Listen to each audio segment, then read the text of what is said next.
There it is. I was waiting for the little red button to tell me that I was actually live, and it is on. And it's also Friday. It's Friday evening, which means we're going to get into a lot of fun stuff. And I am highly excited about tonight's conversation. But of course, before I do all of that, I got to play some intro music. So let me do that first.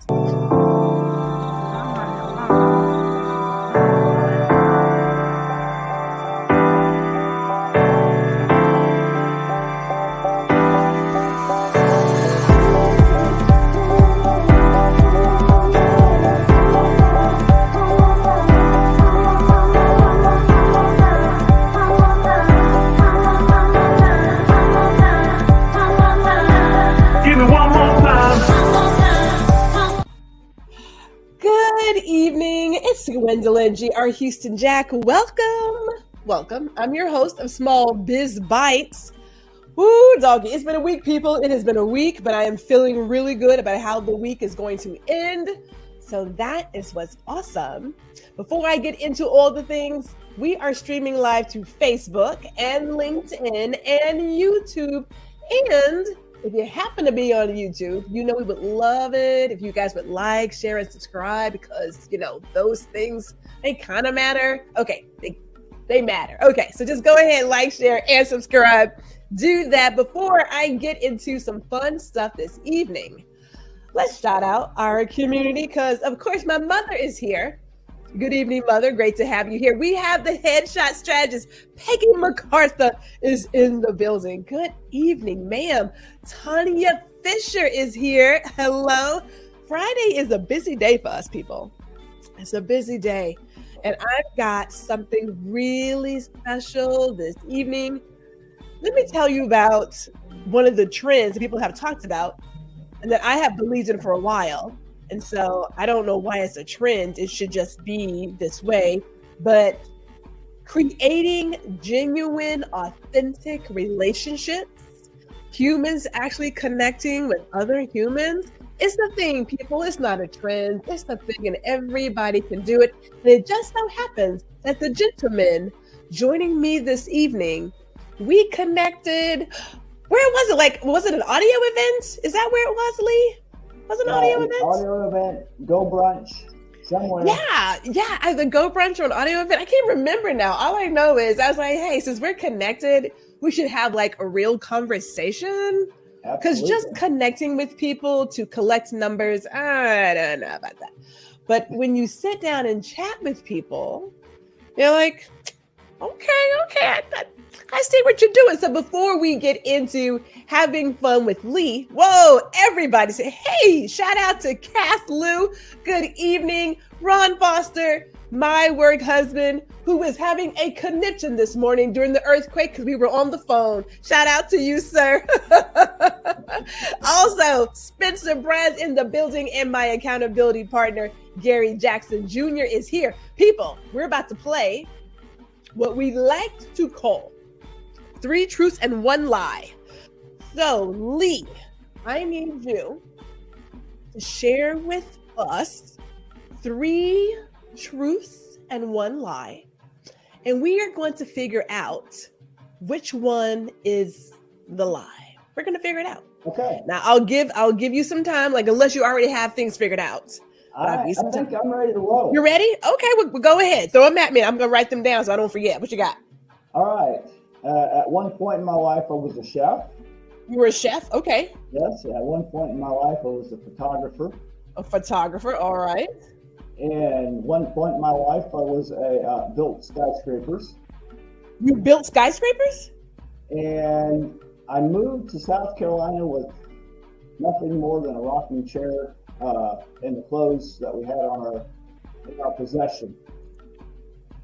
Okay, when we moved to South Carolina in 2006. That one sounds so specific. I don't know if I want to pick that one. All right, let me see here. So you were either a chef at one point, a photographer, you built skyscrapers, or you moved to South Carolina with just your current possessions. Yeah. One of those is a lie. And I should say that last one was in 2006. So you actually had a date. So now I'm thinking maybe that was true. I don't know. Wow. I mean, okay. You're throwing you off. So before I guess, what does the crowd believe? What do you believe is the lie from Lee? Was he ever a chef? Was he ever a photographer? Was he ever, did he ever build skyscrapers? That sounds so far-fetched, but sometimes the far-fetched is like the real stuff. Or did he move to South Carolina with his only possessions in 2006? What are we getting here? Okay, well, Peggy says that you were never a photographer. Okay, so that's one. Somebody says something. I don't know. The built skyscraper seems so obscure. It just seems so out there. I'm like, really? Because I don't know. You look like somebody who can cook. I don't know that there's a look for that, but you look like you may have some skills. And a photographer. All right. We're not allowed to ask extra questions, but are you an introvert by chance? I wouldn't say so, no. Okay, then maybe it could be the photographer, Peggy. He might be on to something. Tanya said this is a hard one. Well, I need you guys to give us an answer. We can't be here all night, and I only got an hour. Now Peggy has put her answer in that she's thinking that he's never been a photographer. Okay, I'm gonna go with Peggy says, yeah, he looks like he can cook. That's what I'm saying, right? Like you look like you could be a chef, or that you have at some point. I'm gonna go with the chef. I believe, although you look like you can cook, I'm thinking you probably have zero skills. Like everybody says like you can cook. All right, so were you ever a chef? I was. God, I was an Italian chef. I love to cook. I started actually baking when I was 10 years old. You started baking at 10 years old? Yes, ma'am. Yeah, that's one of my fill my cup things. You know, if I'm stressed, my wife knows if I'm stressed out, I'm gonna cook. I'll cook something. We actually have a little barbecue business on the side, EBREI Barbecue. Yeah, I love to cook, and my youngest son is taken right after me. He can cook a brisket better than I can. Oh, now are you okay? Now, so this is a little sidebar right here. Okay, so when you do your briskets, are we doing it like over the pit, low and slow? Are we doing some of this new age thing? No, low and slow. Low and slow, and wrap it in butcher paper. I should have followed my gut. Something said stay with the chef, and I was like, no, because maybe. All right, so clearly that's not it. Were you ever a photographer? I was. Oh, okay, Peggy, you were wrong. So he was a photographer. All right, so you were in the room with a lot of photographers. Do tell. Yeah. Yeah, no, I actually did my certification via online. I mean, back before online. New York Institute of Photography. That's how I got my certification. But I really lost the touch, or lost the feel for photography when the digital age came in. So I was old school back with medium format, 35 millimeter, and when the digital started to come, that's kind of when I broke away. Oh no! Okay, well here's what's interesting, because there are people who did say that photography was dead. Now that digital's on the scene, there's no love for it. We know that film is back again. And that there's room for both. There is room for both of those things. Now, do you do like your own family portraits? No, I don't. My wife gets on me. She's like, "You're the photographer. You should be taking pictures of our kids and all this stuff." And it's like, when I lost it, I kind of put it away, and I moved on to doing things that really make me happy, and photography just does not fit that bill anymore. Just breaks my heart. Okay, now Tanya says, I'm on the photographer bandwagon. Please build skyscrapers so I can hear that story. Clearly, everybody is thinking. So even Kat says, maybe I should have stuck with skyscraper. Okay, so did you build skyscrapers? I've built a lot of things, but not skyscrapers. I've built $1 million houses. I've built a lot of things, but not skyscrapers. You told me to throw a lie in there, and it's like I had to work on that one because I've done a lot of different things in my lifetime. Just because my background, building, growing up on a farm, doing all the things that I've done. It's like I tried to weld as a kid. I tried to weld, and that's one of the things I just can't do. It's like I just don't. I don't try it anymore. It's like my son's taking up welding, and he's learning actually to get pretty good at it. So one of those things I've just accepted that it's not my skill. See, I don't know why I thought that, we have heard some stories. So I just knew that, that's a possibility because people have lived some amazing lives. So that's why I was like, no, I can see him probably doing the most obscure thing is the one thing that he would probably have done. As Gary says here, it says, gee, when in doubt, follow Gary. Thanks. Appreciate it. Okay, so then that goes right into our story here because you moved to South Carolina with only your possessions in 2006. Please do tell.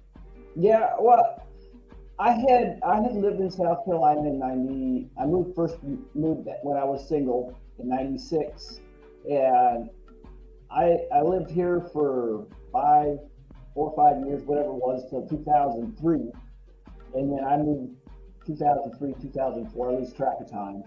My parents lived in Minnesota, so I went back and lived with them for a couple years and got married. And when my youngest was literally 3 weeks old, we decided it's time to come back south and come back to largely church family.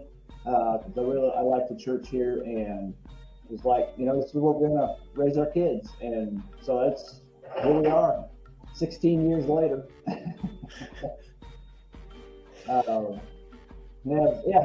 Built a lot of memories, and my wife is from Belize, and so she still says she likes the cold better than the hot, but really, she doesn't go outside much in Minnesota winters, so I think she's telling herself a story.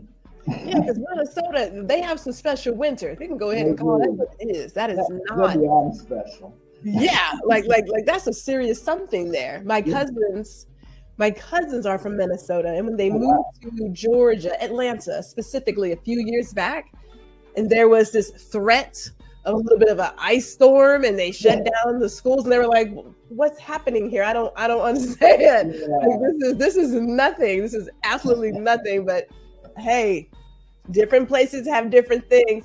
So let us get into who are you? So we know your name is Lee, because clearly I'm that, but who is Lee and what is your superpower? Well, if you look on LinkedIn, I call myself now the blue collar philosopher, because my background is blue collar. I was born and raised blue collar, but my superpower is a visionary and eternal optimist.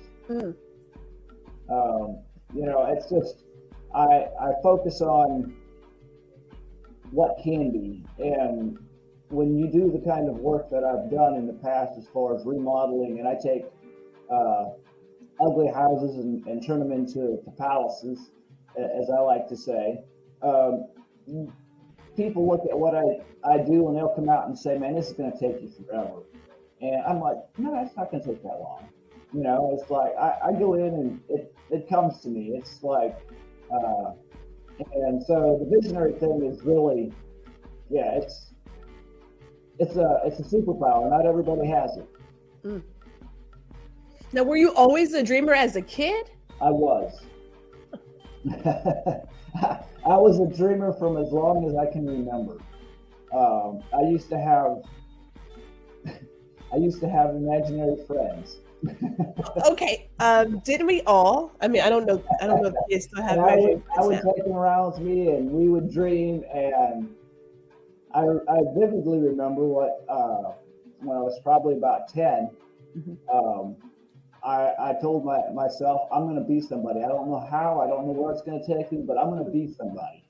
I'm going to have an impact. And I've never forgot. I know exactly the spot I was when I had that vision or that moment. And yeah, it's been a crazy ride.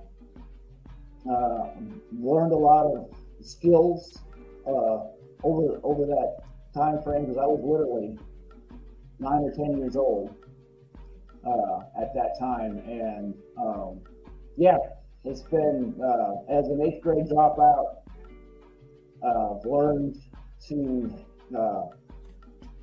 how to move forward just by taking the bull by the horns and getting it done. When obstacles arise, you learn to push through it, rise above it, and that's my mantra. Let me go back there. So 2 things you said struck me. One is that you were 9 or 10 years old saying that I'm going to be somebody. My curious nature says that comes from somewhere, but you also said the exact same breath. You were an 8th grade dropout. Yeah. Which one do you want to start with first, sir? Because I got to dig in. Yeah. Well, I was told as a kid that I was never going to amount to anything. I had a brother-in-law that was not on the good side of the law and ended up in jail, and I was told, well, you're going to end up like him, and I'm like, no, not going to happen. And so that was kind of where that came from, and it takes a lot to overcome that challenge. And it's been a constant struggle, because there's times you buy into that. Well, maybe I ain't going to be anything. Yeah. That self-doubt, you're fighting it. And that's why the whole philosopher thing comes into play. I've worked on my mindset and really getting into that whole thing of understanding what you think about, you bring about. You are who you attract. And when you start understanding all of that, and then you start to watch manifestation and things start to happen because of intentions and goals and all that stuff, it all comes into play. And so yeah, it's been really a rough ride at times, but it wouldn't be life if you didn't have some challenges. Oh, I completely agree. Like I don't believe anyone, and I say this truly because I know we can see someone's life and it can appear that everything is great. Everything's working for them, but we don't know what's really happening when they're at home or wherever they are. Like people don't always share those things. So it makes sense to me, like when you say that, hey, there's been some bumps in the road. It's been, say, dark and stormy at sometimes. Oh, yeah. So here's what I want to just venture down on, because I was in another space yesterday, and a lady mentioned that her husband had told her that she couldn't do certain things. And she was at this place where she was available to use her gift, but in the back of her head, those words kept ringing in her ears. When did you say, I'm going to let these words, I'm not going to be anybody? Like, when did you let those words like just die? Burn them. I'm always so violent. God bless me. When did you let that go? When did you let that lie go? Probably in all reality, it's within the last couple of years that I really let it go. because I mean it was a constant struggle, and I kept wondering what's holding me back. There's and it comes back to your core beliefs. And so at some point you realize that is a crock of junk. There's no truth to that. I have skills. I am somebody, and more importantly, my relationship with Jesus is cancels all that trash. He created me to be somebody to have an impact, to make the world a better place, or leave it in a better place. The world's going to wax worse and worse. I can't control that part, but I can control the choices I make, and I can help people make better choices if they're informed on the choices that they can make. But people don't know what they don't know. And so along the way, that's where I come into play. It's like I tell people, it's taken me 20 years to get to where I'm at. It doesn't have to take you that long. I can shorten that learning curve because of my experience from going, back to the 8th grade dropout. If anybody can become an entrepreneur, I did it. Anybody can do it. Well, I was sitting here thinking I was like, well, if Lee's gonna start sitting here testifying and everything, I should get the collection plate out and take up an offering. We should go ahead and pass around the plate, and the church will say amen. That's what I'm talking about. But you know what? Okay, so let me because everybody does have a story. And I have found that depending on the person, their faith does carry them through some of those dark and stormy moments. Was there ever a time where your faith was just a little off center, or you have always been, this is it, the good Lord got me, I'm going to go forward? There's always that moment when you question what is really going on here. Because when you're growing that resilience muscle, which is a muscle that you have to grow, the muddy middle is dark. And and I didn't have coaches around me at that time. Was going through, actually I just hired some coaches, and so they were like, just be patient, be grateful for where you are. And I'm telling you, I was trying to put real estate deals together for literally 3-4 months. I couldn't put a deal together to save my life, and I'm sitting here asking God, what in the world is going on? Because I'm doing everything I can possibly do. I need a little help from the outside here.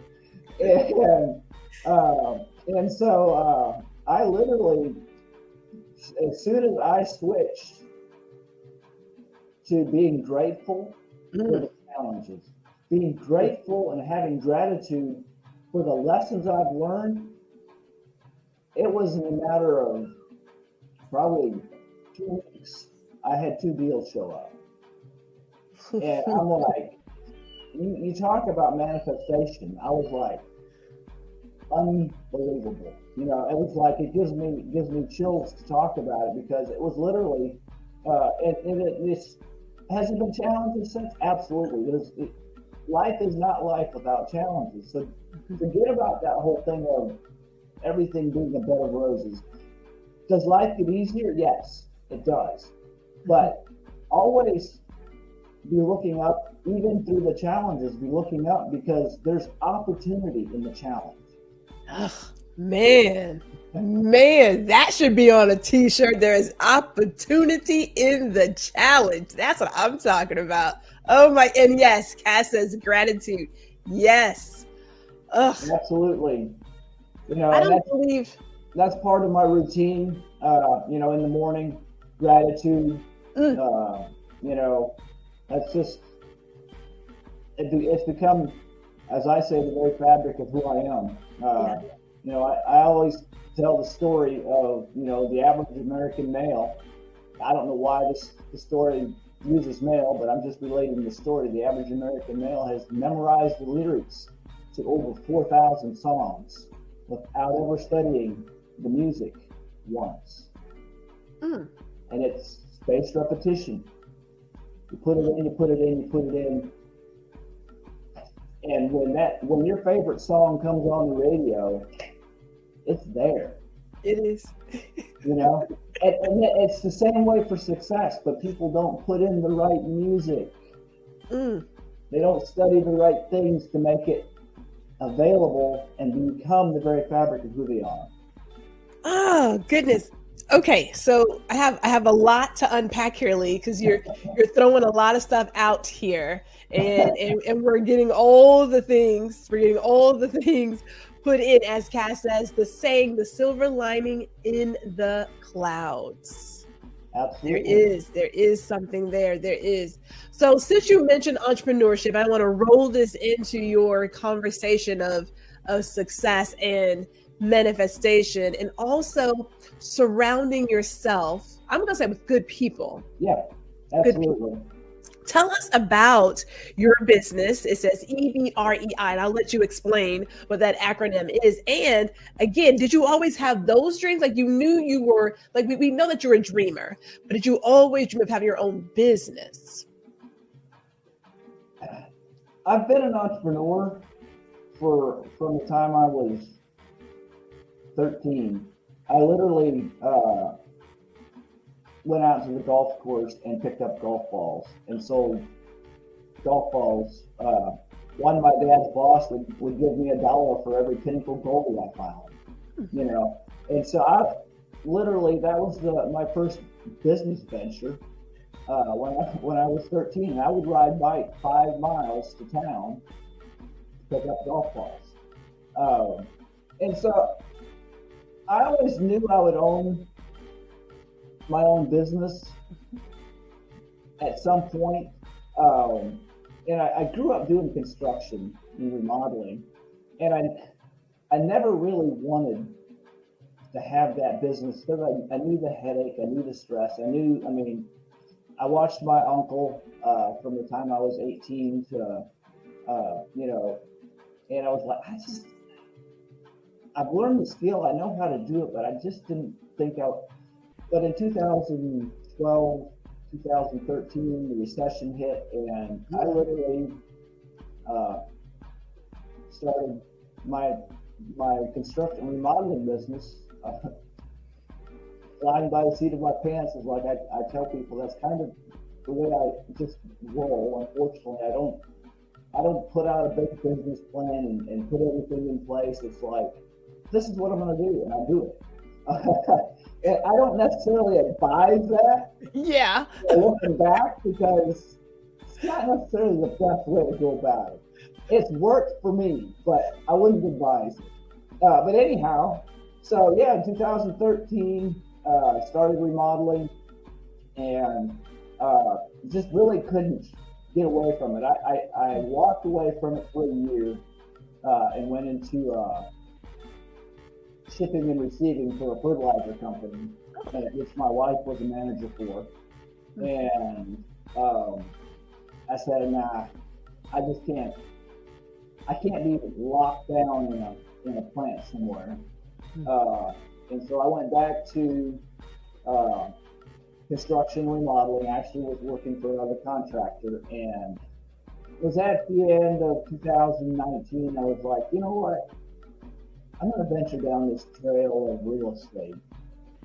I realized there's no retirement for people in the construction field. They pretty much, if that's what you do and that's you work it till you can't work anymore, and then you hope that somewhere along the line you're able to do something right to be able to retire. And so it's just, I knew that was a tough road, and so EBREI came along, and that stands for Eby Boys Real Estate Investors. Okay. And that's in 2020 is when I started that. And my goal in 2020, and I wrote this down, I was actually going through my journal, and I said I want to flip 4 houses a year and start wholesaling so many houses. And the first 3 years that I did I flip 4 houses? No. But 2024, I'm on track to flip 4 houses. We actually just put the 3rd house under contract for the year. We're not even at the halfway point, so I feel fairly confident we'll be able to get the 4th one and get 4 flipped this year. So I'm really, really excited about that. But I'm actually more excited about the whole thing and this whole process of pivoting to the coaching and training and the blue collar philosophy. Okay.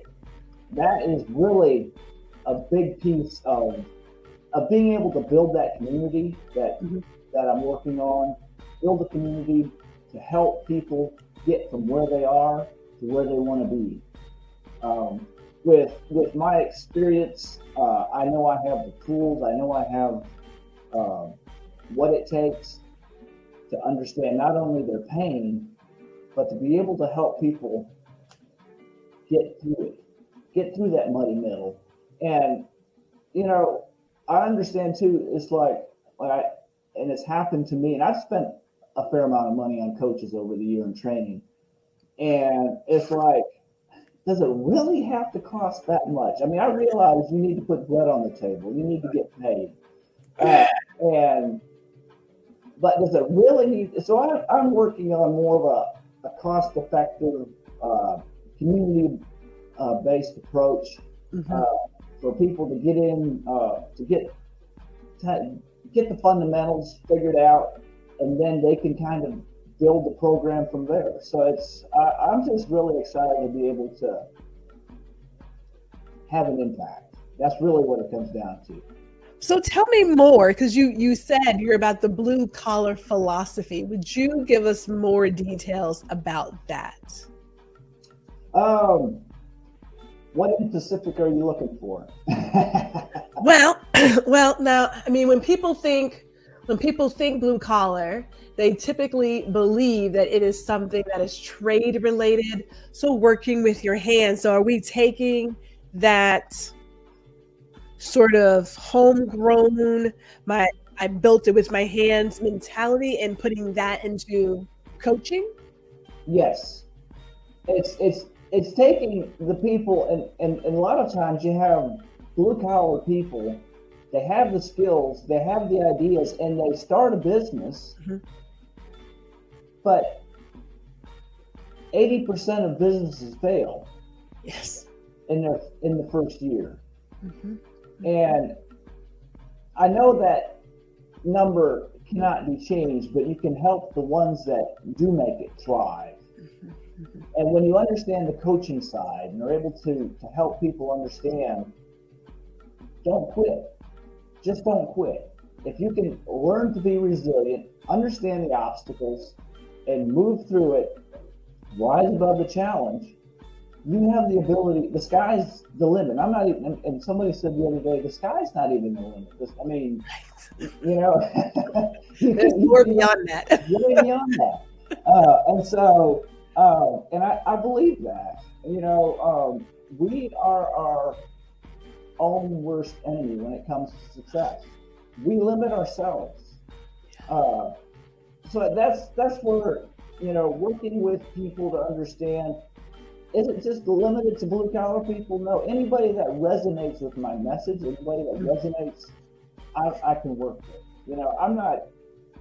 I kind of pigeonhole myself a little bit with the blue collar, but it's a unique, the philosopher kind of throws a new spin on it. I wouldn't say that you're a pigeonhole. I wouldn't say that. I was thinking the other day, I was at another LinkedIn event, and there was a gentleman speaking about messaging, and he was just saying that, personality has an impact on the message. I am fully aware that Gwendolyn is not for everybody. Yeah. I am a jagged little pill. So even like you and I keep saying share the exact same message. If the personality and the energy is not connecting, people will not relate and it will not resonate. Absolutely. So I don't believe you pigeonholed yourself at all. Not at all. Nope. When you know who your audience is and you're talking to your community, your tribe, they're going to find you and they will show up. And I want to dig more into community as a matter of fact, because you've mentioned it a couple of times, and I don't want to get on the coaching bandwagon because some of that. I haven't spent that much money. I have spent some, and we have seen the ugly side of coaching, so we'll leave that right over there. Yeah. But I do want to talk about community, and Cass agrees with you that yes, it is beyond. The sky is not the limit, and we do get in our heads. And I know for myself, I just sometimes. I guess I get. Well, I shouldn't say yes. It's all self-sabotaging. That perhaps I should be promoting something. I'm kind of like, no, I'm not going to share it there because no one's going to really care. And we do it to ourselves, and it's just even you can be an extremely competent person. You can believe in what you're doing and feel so great, but we're human. And when you're sharing a little bit of yourself, that little bit of exposure, a little bit of vulnerability, you're still like, oh my God, please just don't. I feel like Sally feels, you like me, you really, really like me. But let's talk about community, please. Because you mentioned that you are creating a community. Now you're active on LinkedIn. Is that one place where people can come together with you, or do you have other places that people congregate? Right now, it's largely LinkedIn. Also, Go Brunch. Go Brunch is I've created a blue collar lounge. Okay. I didn't know that. It just kind of happened. Last week was in the room with Keith Keller, and he was like, let's make him let's make him a lounge. And so AI is crazy, and literally in 10 minutes we had a lounge created. And so it's really, really cool. I'm really happy with it. And we held the master class there last night, and had connected with some great people that I hadn't connected with before. It was. But the other part of the community is it's in the building stages, so it's going to probably happen on school or somewhere where people can come in, and at some point it'll be kind of a membership based, but I want to keep it as cost effective as possible. So because there I want to plug in training, mindset work, stuff that people can do that can help them become better. It's all about becoming better. I completely agree. And there is something about community, and I will go ahead and shout out Peggy, because we were, we have a variety of circles. I'm sure a lot of you out there have a variety of circles that you work with in terms of coworkers or accountabilities or what have you. And I do know a fellow photographer needed some assistance. And I was like, you know what? This sounds like a Peggy MacArthur situation. And I said, hey, Peggy, what would you do? And I said, hey, person, you should talk to Peggy. And surely enough, because of community, she was able to help her find a pretty good solution. And I really do believe that in my head, I feel people are done with the gatekeeping. Like, I don't mind paying someone for their experience, their knowledge. I do believe in getting paid for your skills. However, me asking you a very simple question or just getting acclimated, just want to figure something out about you shouldn't cost me an arm and a leg. Absolutely. Right? Like, I don't. 100%. It just, and I believe it got really out of pocket where people had a deal that if you wanted to even ask a question, Yeah. For 15 minutes, you can pay me $50. It's like, but how do I know that your answer is even worth the $50? Like, we haven't even, like, everything doesn't have to be so transactional. I just want to ask you a question, like, how hard can it be? So I do believe people are seeking community, and they are seeking spaces that are open to growing together. Again, there's going to be a place where you got to pay somebody for that one-on-one, but until then, yeah, you know, I'm with you. And that's, building those relationships on LinkedIn. I also do some WhatsApp groups. And that's something I just really started plugging in with here within the last 2 weeks. Yeah, I've heard about the WhatsApp groups. I have not dived into them. I hear they're a thing. I'm kind of like, look, I can only be so social. So we may not. That's kind of where I'm at.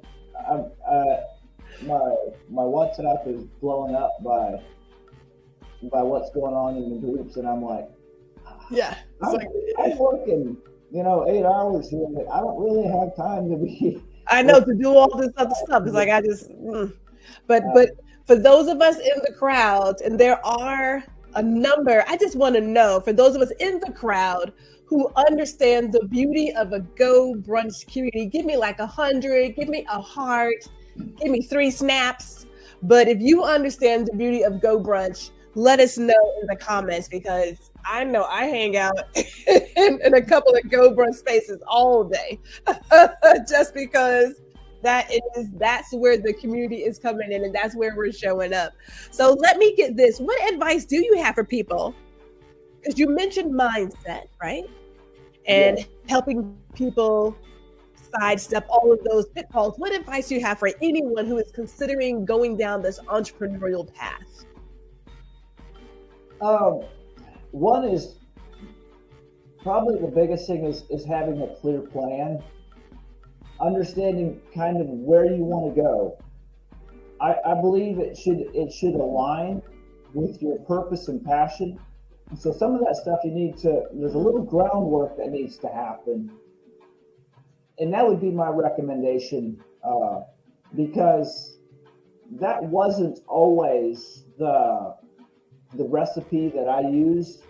Like when I started construction, that's what I knew, and so I knew I had a fairly high chance of success because it's what I knew. And I was fairly certain that being a math whiz, that I could probably figure out the business side as I went. Mm-hmm. And so that was played into my favor. But still, I mean,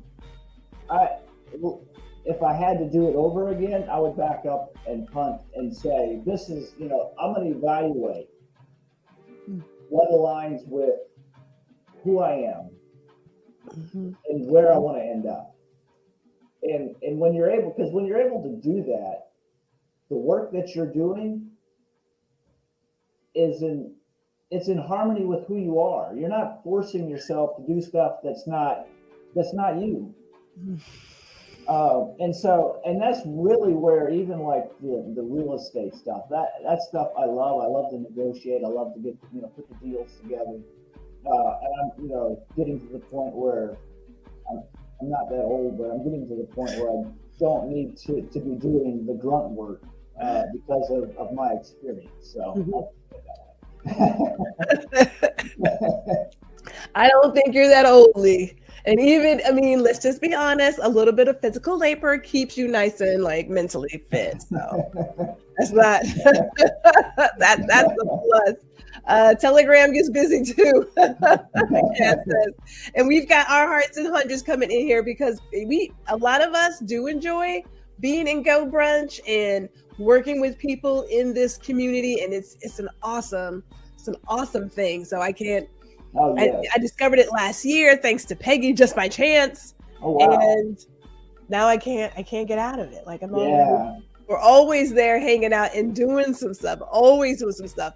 So I do know. Okay, so I want to go back to this, just so we can make sure that we share your blue collar. Now, what's the name of your coaching business or class? My coaching class is actually called Blueprint to Your Success. Blueprint to Your Success. Right. All right. Now, go ahead. No, go ahead. Well, I was just saying that you just started it. Yes? Yes. Just started. I had my first master class yesterday. Okay. All right. First master class was yesterday. Do we have a schedule? And I'm planning to do a second master class. Let's see, I wrote down April 17th. All right, April 17th. Let me see if I can. I'm gonna start building for that today. He's like, I need to get that going. I think it's, but here's the deal. I'm going to say this because there's a spot for. Ooh, Gwendolyn, be gracious, be gracious. There's a spot for coaches, mentors who genuinely want to help people. And I don't know how else to say it. Not take advantage of people. There you go. I said it. You know how you're trying to be gracious. You're like, I just want to find it. It's like, man, say it, because there is someone for everyone. I am not knocking those who charge whatever they charge, and I ain't knocking those who charge whatever they charge. However, I'm on the same wave of views. Like, it doesn't have to be $1 kajillion. Like, I don't understand, especially when you have people who are just getting started and you want to see them succeed. So, like, if you're coming from that place of, I was also an entrepreneur, then you're thinking, hey, I know exactly where they are. Mm-hmm.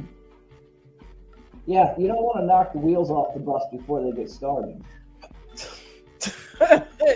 Knock the wheels off. I think they've taken the wheels, a couple of windshield wipers, maybe the back seats. So, you know what I mean? Like, they have done that. It says you have done the groundwork to lay the foundation. And Cass also says, congratulations to you. Thank you. Starting that as well. That is pretty awesome. I mean, we need more people who want to, again, genuinely help people and see them thrive and be successful. It is necessary.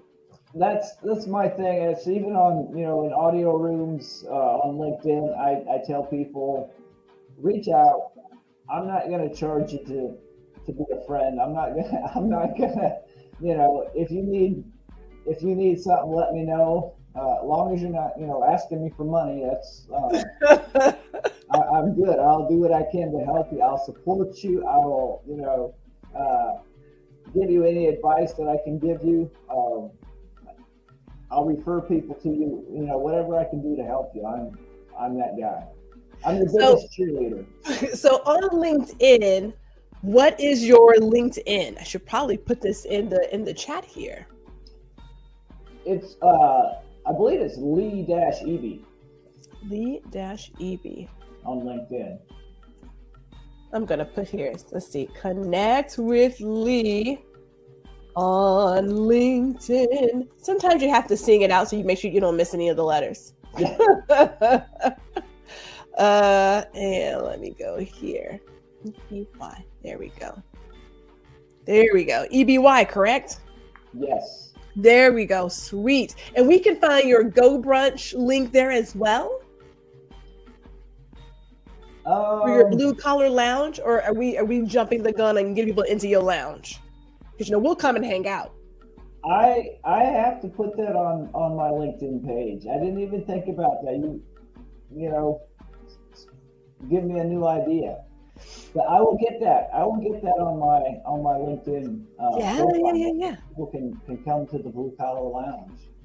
We would love to come over and hang out at the Blue Collar Lounge and see what's going on, and come and just enjoy and soak in some of your knowledge and what have you. That'd be an awesome thing. Because again, people who have not heard about Go Brunch, you should check them out. Yes. It's a great way to create community, and it is virtual, so you don't have to be in the same city.